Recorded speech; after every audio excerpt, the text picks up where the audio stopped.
On this episode of Pilot's Discretion, we're joined by aviation analyst and pilot Brian Foley.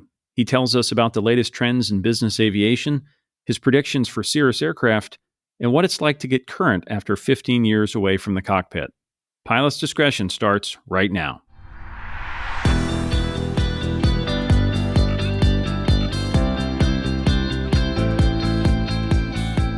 Hello, everyone. I'm your host, John Zimmerman of Sporties, and thanks for listening. Remember to visit sporties.com/podcast for today's show links and complete archives. And if you like Pilot's Discretion, please subscribe and leave us a review in your favorite podcast app. Today, I'm joined by Brian Foley, a man who has been around aviation for over 40 years in a wide variety of roles. He started out as a flight test engineer at Boeing, then went on to a 20-year career at Falcon as director of marketing, before founding Brian Foley Associates, where he provides market research and forecasting for investors in aerospace companies. He's also an instrument-rated private pilot. Brian, welcome to Pilot's Discretion. Hello, John. Glad to be here. You're a longtime observer of the business aviation industry, both from the inside and the outside. And this is a segment that really experienced an unprecedented boom since the pandemic. But some of the headlines in 2023 weren't quite as great. There was the near collapse of Wheels Up. They lost almost $1 billion before getting bailed out, more or less, by Delta Airlines. So what do you think the state of the market is, especially for fractional and charter right now? Was Wheels Up the canary in the coal mine, or is that just a badly managed business?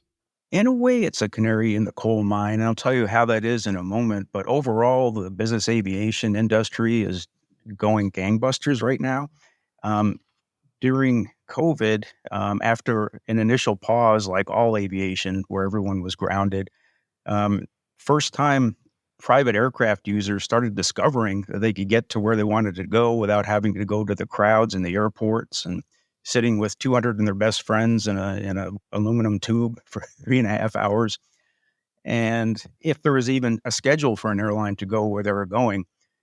So those with the means sought out aircraft charter initially because the barriers to entry are pretty low there, and they tried it for the first time. And it might have just been a little trip from Teterboro to West Palm or something to see the grandkids, but nonetheless, it became quite a thing to the point where private aviation became so popular that a number of things happened. First, some fractional providers and charter operators simply quit taking new business. We're not a mass transportation system and not designed that way. And there are limits to how many people you can take.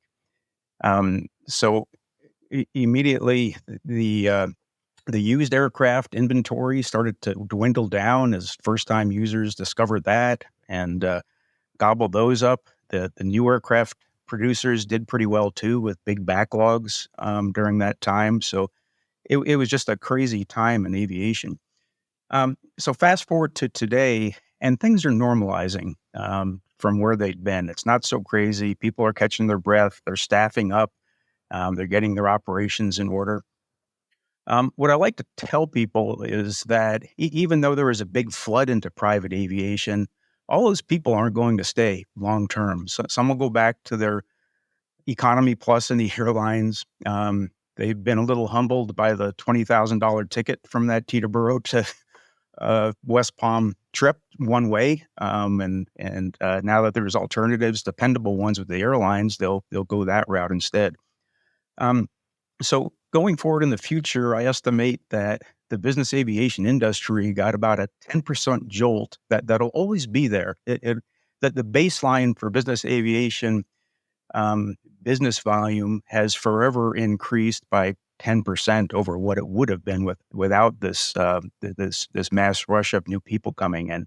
So as a result, there'll always be 10% more utilization of business aviations. That's the number of takeoff and landings going forward. Those gas providers will pump 10% more gas than they would have if there hadn't been COVID. Charter and fractional operators will be busy by at least 10%. But there is a normalizing. The fastest decrease in business jet usage we see now is with the charter operators.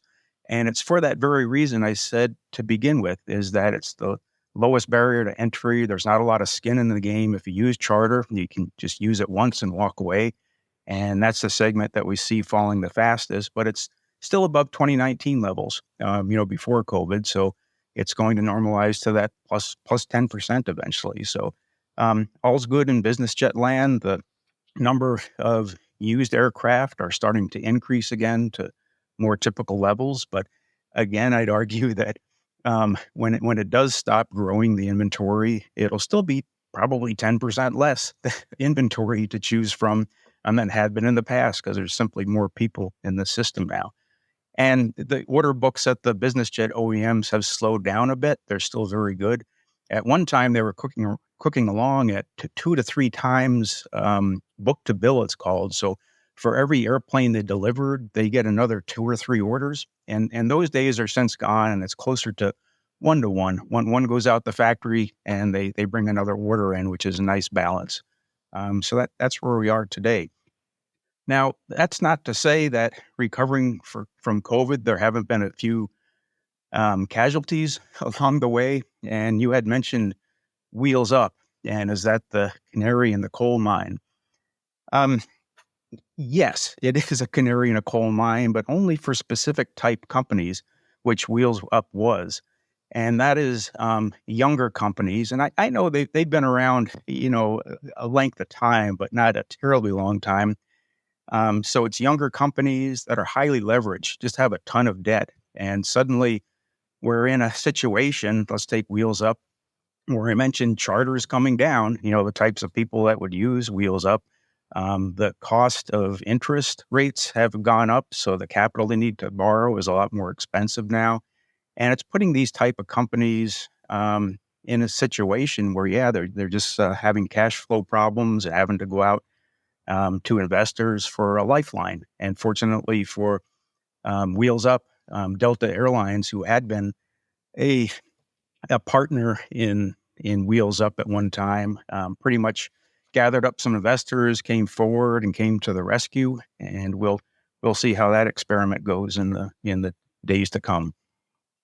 Do you think there's a model there moving forward with Delta, or is that just a marriage of convenience that was a bailout, or is there actually something to be said for integrating airlines who are trying to get business travelers and integrate that in some type of private aviation mix? Yeah, of course, there's a strategy internally at Delta, and that's to channel their high net worth customers from Wheels Up over to their first class at Delta, and vice versa. So just being able to capture those additional ticket buyers or program participants in Wheels Up.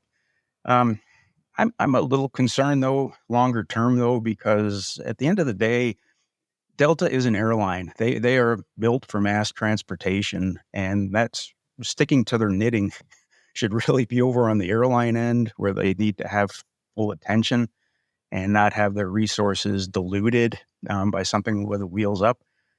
We won't know until the economy suddenly cools, and we know airlines are very cyclical. The business is up and down, very sharply up and down. And the next downturn, which is inevitable, I can't predict when, it'll be interesting to see Delta's resolve in Wheels Up going forward.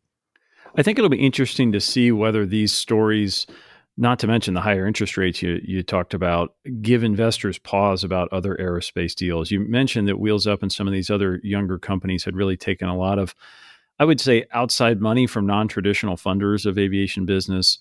And the industry that comes to mind for me is some of the eVTOL or urban air mobility companies who are likewise on a similar path, raising a lot of money.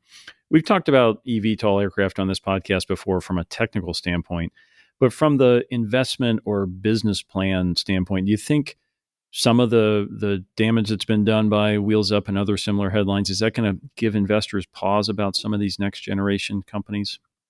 It will poison the well a little bit.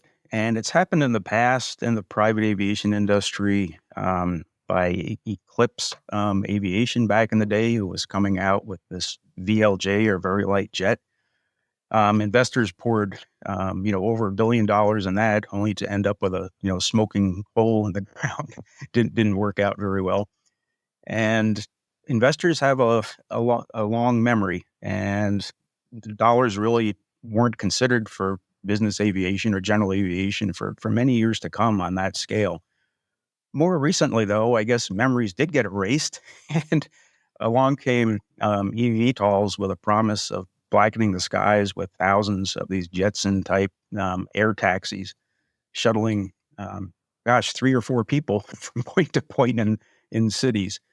And at the time that concept came out, or at least gained traction, investors were looking for a place to park large quantities of money in an investment because there was no place to park capital to earn any kind of interest rate. So they were kind of reaching beyond their traditional investment ports and discovering aviation and maybe without full knowledge, pouring a lot of money in there. What investors lack sometimes is the knowledge of just how long and how regulated aviation is. And it's not going to be a quick return. It's not a return on investment of 2 or a 5-year flip or something. It's very long term. It's well over a decade in many cases. And the finish line, the costs just always seem to go up and up towards certification and, getting these things into production. So I don't think they all had the full story of how tumultuous an aviation investment and something so new, novel propulsion devices, novel automation, not novel propulsion in areas where no infrastructure exists as far as charging or rooftop landing or even airspace infrastructure. So there is just a lot of what ifs in there with investors pouring money in. And to your point, yes, absolutely, the investors are withdrawing a little bit. And it's not so much that they've been soured on the eVTOL concept, although they are probably getting a little education as they go along here. But it's more that with interest rates having risen, there's just better places to park capital and make a return for far less risk than aviation. So while some of these eVTOL and novel concept manufacturers got a good head start, there was capital. I think going forward into the new year and beyond, those companies will spend their initial allotment and will have a lot of difficulty finding the next round. An example of that of not too long ago wasn't in eVTOL, but you recall the supersonic jet manufacturer, Aerion, who suffered the same thing at about the same time as investors were losing interest. They made great progress. They were further along than anyone else in a civil supersonic program. But those programs only go at the speed of cash. And they're at the point where they had to make a significant raise again, and it didn't materialize, and they had to close up shop. Great point there about general aviation in general is not a mass transportation process. And I think that's a lesson we learn often. Maybe it'd be fun if it were. But another investment story to me that has flown under the radar a little bit, but is possibly related to some of this environment, is the possible IPO of Cirrus in Hong Kong. This was first sort of floated in the summer. And I'm interested particularly in your perspective. You have a Series 7 license. You tried to organize U.S. investors to outbid China for the company back in 2011. So you know this story going back a long way. What do you think is going on here with this possible Cirrus IPO? Well, the way I've understood it is the margins that Cirrus is producing or, being able to make on their financials is around 10% profit versus 15% for someone like a Cessna. And it said they need to raise funds to improve their production capacity and efficiency just to get up there closer with a Cessna. So best I can tell, that's the reason for going public and raising more capital. Cirrus is one of many U.S. aviation companies that had to take on foreign investors going back a long time in their case. More recently, Continental, Diamond, Piper, you can add a lot to that list. Why do you think American investors in general are so reluctant to buy GA companies? It goes back to the return on investment. They're looking for a quick turn, and they really don't have the patience, nor is it in their investing mandate to hang out for 10 years to see how things go. The biggest boogeyman to investors is the uncertainty of certification and having someone like the FAA involved, where it can be a wild card whether it passes or not, or if it can, what's required to get it there. So, and any highly regulated industry can have a little trouble trying to invite outside investment. it's interesting. You mentioned Cirrus doing an IPO. Those that follow may have noticed that they've listed or plan to list on the Hong Kong Stock Exchange, not on the U.S. Stock Exchange. And folks might ask, why would they do that? Why wouldn't they just list domestically here? After all, Cirrus is produced in the U.S. But we have to kind of go through the pedigree of Cirrus to understand that, to know that it was bought by KEGA, which is the general aviation segment of China's aviation industry. However, KEGA is owned by the next one up the ladder called AVIC, which is a state military enterprise, who has been flagged for sanctions, because of their connection to the military. So it would be very difficult in the U.S. because of regulations and auditing standards to have that listed on the local exchanges here. State-owned enterprises aren't going to put up with audits and inspections because they consider it a national security concern. So that's kind of why they went over to Hong Kong. That's not to say Cirrus isn't, a product I aspire to, and I think most of your audience would agree. It's, best of breed, best of class, and we don't really think of ownership when we're, dreaming of the next Cessna we can hopefully, Cirrus we can get into. But that's the fact of the matter, and they took a little bit of risk by going public like that because it sort of reminds the public of that fact at a time when U.S.-China relations aren't so great. Yeah, it'll be interesting to see that play out. I agree with you. They make a fantastic airplane, and I know some U.S. pilots like to complain about the foreign investment. And I think my answer would be no. U.S. investors have stepped up typically, so maybe there's something we need to do better in telling the story of GA or running businesses that are more attractive to investors. I don't think it's out of ignorance that they're not investing. I agree. Brian, let's take a quick break, and when we come back, I want to ask you about your journey as a Rusty pilot. Introducing the first premium apparel brand made for pilots and aviation enthusiasts. AeroWear combines modern performance fabrics with tasteful aviation styling, so you can show your love of airplanes whether you're at the office, on the golf course, or in the cockpit. Thoughtful details like UPF 30 sun protection and hidden sunglasses holders are perfect for active lifestyles. Visit aerowear.co to shop the complete selection of golf shirts, button-down shirts, hats, and more. That's aerowear.co. Now, back to pilot's discretion. We are back with Brian Foley, who earned his private pilot license at 17, but like many pilots, had to eventually take a break from flying, in his case, when he started a business.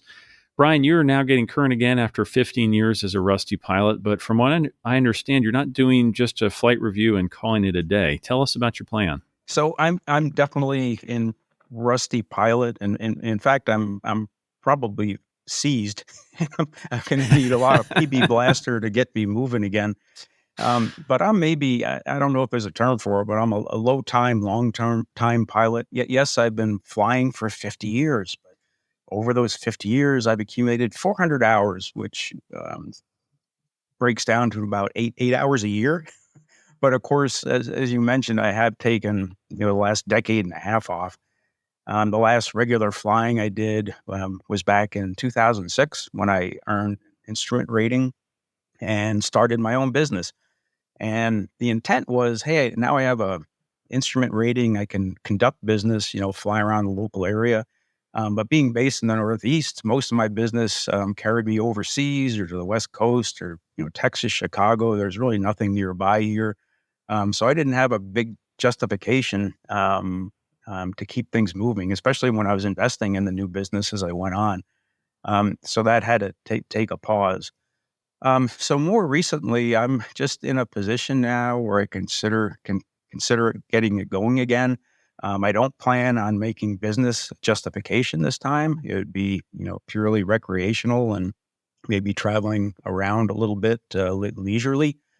So now's the right time where I could move forward and do what was needed to get current again.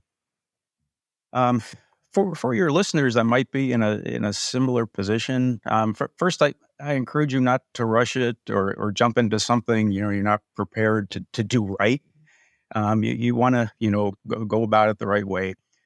What I learned is going along, and some of you younger pilots or current pilots will kind of laugh as we go along here, but I didn't.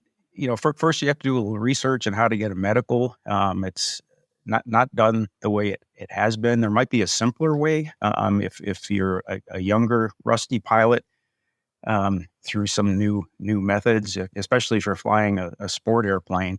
But I discovered, my situation, I had to go through a full Class 3 medical. And even that's not done the same way. You have to go online ahead of time. There's an FAA site for you to put in all your, medical records before you get checked out. So I went through that and got that done just as a first line, even before I searched for a flight school. But, rather than just getting another BFR, in fact, I think I'm running out of places for endorsements for my BFR in the back of my logbook. I wanted to make this sort of interesting, rather than just, getting current in a 172 or Warrior rental again. So I'm doing two things. First, I got my BFR out of the way in a 172. That was interesting because my last regular flying was done in a Piper back in 06. My last regular flying in a Cessna was 172 was even before that, like in the 97, 98 timeframe. So it took a little bit of rejiggering to, remember the layout and get comfortable in the cockpit. Don't think you're necessarily get your BFR flying done in the first shot. It took me 2 times, but by the end of that, I was hitting the numbers. I was comfortable. I was at home in the cockpit, and you'll just know when you reach that point. But I didn't want to stop there and just go back to renting 172s. I thought I'd raise the bar a little bit, and I'm going to try to earn my multi-engine rating while I'm at it. The same flight school where I got, back in currency with the VFR also does multi-engine training. So this Wednesday I'll be getting, behind the yoke on that and getting a good talking to, I'd imagine. One thing I felt as I started coming back to this is it can be a little overwhelming for the new pilot from a couple perspectives. First, if you haven't learned, and this is going way back, the new airspace classifications, don't be intimidated by that. There's lots of YouTube channels you can go to see the differences. You don't, if you choose to get an iPad or, ForeFlight or another good program like that to help you with flying, don't feel you have to read the manual from page 1 to page 695. You just get comfortable with the program if you decide to use one by looking up weather at an airport you're taking off from, and then just taking it to the next step. Try doing a flight plan from there. Don't think you have to know everything at once. And in fact, you don't need an iPad if you're more comfortable ordering your subscriptions of VFR charts from Sporty's. So you have New York, Detroit, and the latest Washington one that you can fold out in the cockpit. That's still okay if that's how you're comfortable. But I'd encourage you to look at some other alternatives as well. I was also concerned about having an ADS be in, so I knew where other traffic was. But fortunately, I didn't have to buy that right away because the flight school I'm renting from has that installed in the airplanes already. I would encourage you to consider getting a nice noise-canceling headset if you don't have one already. That'll make a world of difference to understanding communications. And don't be overly concerned with the new GPSs. I call them new. They've been around for decades now, but don't feel you have to learn, a Garmin GPS, every single function and Easter egg that's buried in there. Just learn, how to push direct and see where we're going. Learn to maybe make a simple flight plan, and you work into it. You don't have to know it all from day one. So don't let that be a factor from keeping you back as well. But nonetheless, I'm moving forward. One newfangled thing that did catch me during the BFR that I didn't expect was, I think it's called an EFIS in the 172, where they take the primary flight displays, such as the, artificial horizon, your airspeed, altitude, and they have it on a screen now. But that's great. Got rid of the vacuum system, which I was never a fan of. But for some reason, the speed tape, to show how fast you're going, for some reason, my brain was just wired to push down on the yoke to make it go one way and pull back on another as soon as we took off. So after we rotated, I was quickly doing 90 knots at about 200 feet, thinking I was chasing the tape the right way. But it's a quick recalibration, and I was fine after that. Those are the kinds of new things the rusty pilot could walk into. Your advice to take it one step at a time is maybe obvious, but I see people overlook that a lot, and it's so true. Especially a lot of things you can do at home on your couch now. You can play with ForeFlight, as you said. You can do a lot of learning without being in the airplane. Even a lot of avionics these days have home simulators and iPad app, or maybe something on your computer. There's a lot of value in that training you do before you get to the airplane, and yeah, just take it one step at a time. You don't have to master every last intricacy on your first flight back. So. Great advice. Brian, we always like to finish our episodes with a ready to copy segment. This is where I throw out some questions on a wide variety of topics and you give me your quick answers. So I'm going to put you on the spot for some predictions here. Are you ready to copy? We're ready to go. Are we closer to the beginning or closer to the end of the pilot shortage in aviation? We're in the middle. And the reason for that is the airlines are paying well enough now where it's attracting a wider audience. The 1,500-hour requirement is still causing a little bit of a pickle. And if there's time, I'll explain why that's happened, actually. But nonetheless, in the next couple of years, those that are pursuing flight training, I encourage you to keep going full speed, and there'll be a very attractive job for you at the end of it. Let's talk about sustainability a little bit. A lot of headlines here. And first, sustainable aviation fuel. I saw recently a report in 2022, production of SAF skyrocketed to 16 million gallons. And yet that is a rounding error compared to the 15 billion gallons or so of Jet A produced every year. So is the glass half full or half empty on SAF? I got to say, SAF is half empty. It's a long way from becoming reality to be made in the kind of volume that's needed. And unless there's, this big stick approach from the government saying you must use it, or some kind of a tax credit if you do use it, just the cost of it is going to be very prohibitive and not workable from a business standpoint. How about electric airplanes? Cessna bought Pipistrel in 2022. So will the next generation of flight school airplanes be electric? That's exactly where electric will start and makes the most sense, is in the flight school environment where you're not far from the airport to recharge, and range isn't a big consideration. But even so, there has to be a business proposition on how you're going to save money or make money by switching to electric. Just by switching to electric doesn't do it from a business standpoint. So the numbers have to work. One thing that irritates me a little bit about the switch to electric is here we're going through these great changes in aviation to adopt to electric. People might not know, but today in the U.S., the electric grid is powered 20% by coal, and I believe the other 40% by natural gas. So 60% of the thrust that electric airplane is making still is fossil fuel, and in fact, 20% coal. So it's basically 20% coal trainers that are going out there right now, even though they're not leaving any kind of smoke or visible exhaust.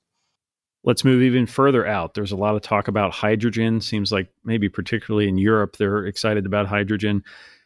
Forgetting when we'll see it, where do you think we'll see the first practical application of hydrogen in aviation? So here we go again, switching to hydrogen because it's not a fossil fuel. But today, 90% plus of hydrogen is produced using natural gas. So again, we're making a non-fossil fuel out of fossil fuel. So with loss of efficiency when you do that. So maybe you're even using more fossil fuel to make this replacement. it, hydrogen is one of those things, again, it's a lot of hurdles and challenges to get there, storing it cryogenically, getting it distributed, having room in the airplane for a tank that size to do that. It's going to be a slow go. So I think the first use will be on demonstrators to show that it can be done, which is being done today. But there's not a super practical first use that I can think of, although there's a lot of companies trying to move in that direction. Airbus is one of them that says they have some goals and plans to use more hydrogen in the future, but I'm not so sure if that's grandstanding or an achievable goal within their time frame. More predictions. How many eVTOL fleets will be operating in 2030? So I'm talking, NetJets or Uber style fleets where, at least in a large city, I can go downtown and get on an eVTOL and take it to the nearest airport. eVTOLs, with the investors leaving in droves that I mentioned earlier, we'll see a day of reckoning. The thing is, some of these programs may have folded up already, but you're not going to know. They're not going to put out a press release. They're not going to put something on their homepage saying we're out of business now. They're always going to leave it open to investors if they want to come forward. But show me the business case, how these eVTOLs will be paid for when you're only carrying, 3 or 4 passengers a pop. There's a lot of upfront capital required to buy these things. Hopefully there'll be and surely there'll be maintenance costs over time, to help recoup some of those costs. But I haven't seen numbers that convince me to say it's a good business case to go forward with these. The large scale orders from the airlines you may have seen, I think that's a little virtue signaling, so that if they're ever cornered on their emissions, they can say, hey, maybe so, but we have these great plans for the future, and this is how we're addressing it, whether that's realistic or not. So I think we'll see actually the first use of eVTOLs, particularly automated to some degree, in the cargo markets and military market first, not so much in the civil. But essentially, someone will make the case and maybe make the numbers work on a limited scale near a city until there's an event, like a Pan Am, building disaster, and then that'll change the whole calculus on the air taxi in urban areas. All right, one more prediction, then maybe we'll turn to happier topics. You mentioned supersonic, so I have to ask you about supersonic. Will we ever see a supersonic business jet? Only if the military gets behind it and says, hey, we need, something beyond a fighter that can go supersonically, that we can throw stuff in, or carry a contingent of people somewhere that don't have to be in pressure suits and, certified in the centrifuge, that sort of thing. But until then, the way the environmentalists are coming after civil aviation, it'll be very difficult. Even if you have the alibi that all we're going to do is burn SAF, it still won't fly when we talk about, contrails and other emissions at altitude. All right, an aesthetic question for you. Are 3-engine Falcons the best, or are we allowed to like 2-engine Falcons? I think you have to ask Falcon on that. Of course, I was there for many years. And 2 quick stories there. Of course, the marketing version was, we'd tell a customer, hey, over the dark Atlantic in the middle of the winter, you lose an engine. Do you want 2 still turning, or do you just want 1? So that was one thing.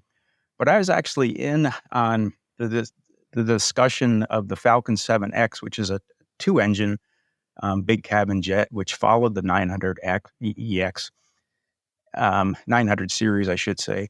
But we had the discussion. Should that 7X be a 3-engine, like the Falcon 900, or should we just go to 2? And even though 2 engines were capable on that, we went with 3 just to differentiate from the other guys out there, the Gulfstream and the Global Express guys. So instead of just being another generic 2-engine airplane, the decision was made to go with 3 on that one.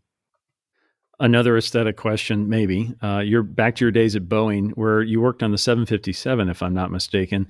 an airplane that many people consider the best flying airliner of the last 50 years and much mourned since it went out of production. Are they right, or are we just forgetting some of the flaws in the 757? There's some critics that say they should have held on to that tooling and done the same thing to that airplane as they did with the 737, putting on these new 20% more efficient engines. Instead, that tooling was supposedly scrapped, so now they have to start with a brand new clean sheet design called the NMA, or new mid-sized aircraft. So unfortunately, they have to start from zero again in that same category. I'll have to tell you about flight tests. That was just a great thing for a young 17-year-old pilot that graduated aerospace engineering school. That was my first job, where I got to go and beat up on airliners. And I remember one particular story in particular where we were up certifying on a flight test the 757. It hadn't gone to the public yet, still working with the FAA on it. And part of that effort was to build the engine restart envelope for windmill starts. So what we as flight test had to do was go up and prove it. We'd go up and shut off an engine at a certain altitude and go to a certain airspeed. And after the engine had cooled for 5 or 10 minutes, just throw the fuel back to it, and hopefully that windmill would get it going again, and you'd start up with a clean start. You couldn't try to start it right away, because that would end up in what's called a hot start, and you'd have to shut it down before you melted it pretty much. So we had been up there for hours, just turning down one engine, off one engine, waiting 5-10 minutes, getting to the right airspeed combo with the altitude, and putting the fuel back to it. Hour after hour, turning down off one engine, turning it back on, turning off the other engine, turning it back on.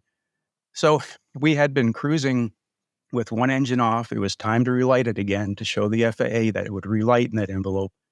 And the pilot reached over, grabbed the switch, and turned the other engine off. So now we were a 2-engine out glider in the 757, which is definitely flight test pilot territory. What the pilot immediately did was first set up his best glide speed, just like you Cessna and Piper pilots. We were over the Cascades at the time. He got it pointed away towards more level ground. And then the moment of truth, the pilot reached over to the engine that had been cooling down for a while. We weren't sure if it was inside the envelope where it would start or not. We certainly couldn't start the one we just shut down because it was too hot still. He lifted the lever, and you could hear that nice rumble come back up, and a breath of, a sigh of relief from everyone on board. It was curious that the air traffic control, shortly after we recovered, came back to us and said, Boeing 757, you're out of the altitude block we gave you and heading a different direction. How come? And without losing a beat, the pilot said, well, we had to avoid some clouds. So that's kind of where it was left off many moons ago. Oh, that's fantastic. That's real flight testing right there. Brian, we always end our podcast with the same question. You have one final flight, and we want to know, what are you flying and where are you going? Well, I'll find that out on Wednesday this week. I'll be flying Seneca 2, and I'm already reading the pilot's operating handbook for the third time. And I don't think I'm going anywhere special, probably just the practice area, and then hopefully sticking a couple landings shortly thereafter. Brian, thanks for being on the podcast. Hey, John, have a good day.